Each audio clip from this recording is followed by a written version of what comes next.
Oh, that's got to hurt the wallet. And that's the last thing that I want happening to one of you guys. So that's why I want to show you these 4 cars and an honorable mention, baby. Because unless you like dealing with problems, these cars aren't for you. They'll cause nothing but stress in your life. So don't make the mistake of buying one of these. Are you ready? Because I'm not. Let's go!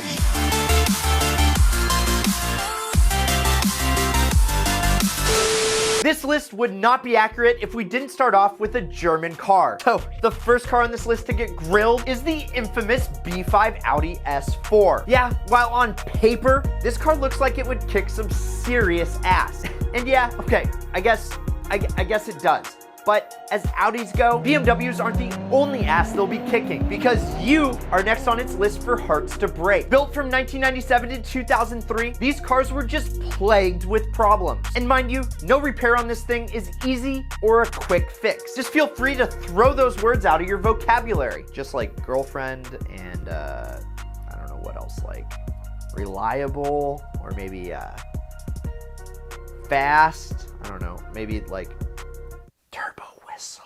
From ignition control modules, wheel bearings, valve cover gaskets, exhaust temp sensors, want a couple more? Transmission problems, turbocharger failures. Yeah, you get the point. And the saddest part is, when running right, the S4 is an amazing machine and is totally capable. But it's a shame, really. After owning one of these, it would be hard to convince me to ever own one again. I mean, don't get me wrong, we loved this thing. But no matter how much preventative maintenance we did to it, the car never seemed happier than when it was dangling in the air on some lifts. What's been disappointing owners since the 1970s? Well, the Land Rover Range Rover has. And it's one of those cars for some reason you still strive to own one day. But kind of like a desperate one-night stand, you'll soon be filled with regret. Wonder why the fuck she won't leave you alone. Over the past few years, Range Rovers have climbed up the mountain in popularity. And it seems like every college girl and her mom owns one nowadays. But besides the modern stigma of these cars, they depreciate faster than a boulder rolling off a cliff. Kind of like these 5 sports cars you can't sleep on. I mean, you search online for a used Rover and you'll often find examples under 10 years old with less than 100,000 miles for just a fraction of the original price. It's so sad to see a rig lose that kind of value, but it doesn't happen without a reason. Just starting off with the first gens, these were just riddled with problems, including severe overheating issues. Under the hood sits what's rumored to be a rejected Buick engine. I mean, that puts the ick in Buick, and it's a Range Rover. Ugh. And I mean, it's just what I want in a car. And then once the second gens came along, you would think that all the major issues would be taken care of. But nope, while they did fix the overheating issue, the car now became an electrical nightmare, along with cooking head gaskets every 20,000 miles or so. And then when the Gen 3s rolled around, they now house the world-renowned BMW E39 engine and electronics. These worked out pretty well for the trucks until 2006. That's when Ford, which stands for Fixed or Repaired Daily, bought out Range Rover and decided that it needed all new electrical architecture. And guess what? They fucked up big time and the rig started to have more electrical issues than before. I'm hoping that you might be seeing a pattern with these rigs, because when the most current Gen 4s came out, they had, well, I'll let you guys take a jab at what they had first. Electrical issues, baby, baby, Range Rover, baby, Range Rover. Don't blow your head gasket, Range Rover. Except worse than ever before. These trucks also had a barrage of transmission failures, and the air suspension refused to work. My head is starting to hurt if I'm gonna be honest. It's like they say, looks aren't everything. Ah, yes. The 300ZX twin turbo, what an awesome marvel of engineering. There is just no disputing that when these cars hit the market in the early 90s, they set the bar really high. I mean, this car featured several technologies that were way ahead of its time. It was capable of sprinting to 60 miles an hour in the mid 5 seconds. And it was one of the only cars that used active rear steering, active aero, and even VVT, or variable valve timing. These cars were also one of the first to be designed with CAD instead of the more traditional pen and paper.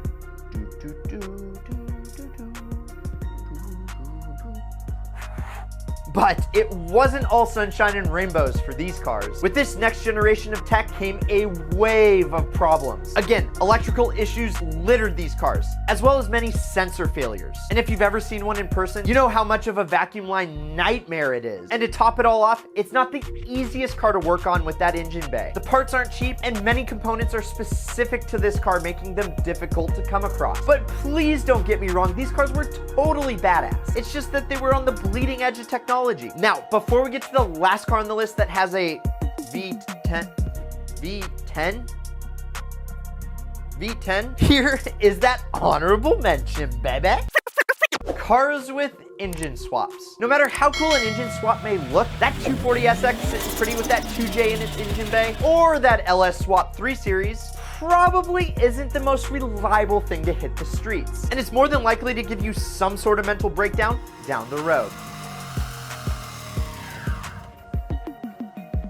No pun intended. Cars that have engine swaps are just more prone to reliability issues. When done right, a swap can be reliable. The problem is that most of the freaking cars you come across were probably swapped on a budget, which is no bueno. This means that corners were cut, bills were left unpaid, and the car suffered because of it. But hey, at least you can do some cool Bernies. What has 10 cylinders and screams unreliability from its quad tips? The E60 M5, of course. Over the years, this car has sent some big waves through the car community. Driving-wise, the E60 M5 is a true work of art. If you ever get the chance to sit in the driver's seat and mash on the throttle, you'll see exactly why this car has garnered so much praise over the years. Just like me, it's got silky smooth power all throughout the rev range. And that mighty V10 screams like a fucking exotic. Dang, that's got my ears drooling. It's all fun and games until you start having expensive issues. And I mean expensive. Rod bearings like to piece the fuck out on you. The SMG model is outdated and pretty pricey to repair. Oh, and don't even get me started on the throttle control actuators. It's also got problems with the clutches and the rear diff failing, leaving you with either a locked up or completely inoperable diff. But unfortunately, the E60 chassis as a whole suffers from some pretty expensive and troublesome body electronics and battery drain issues. I mean, the sheer cost to run one of these things, not forgetting a starter here and a coolant leak there, you'll soon be wishing that you bought one of these best sports cars under 10K. Or you can check out what YouTube recommends you watch next. Oh, and if you haven't yet, please subscribe, but either way, you can't lose, and as always, keep living that ideal lifestyle.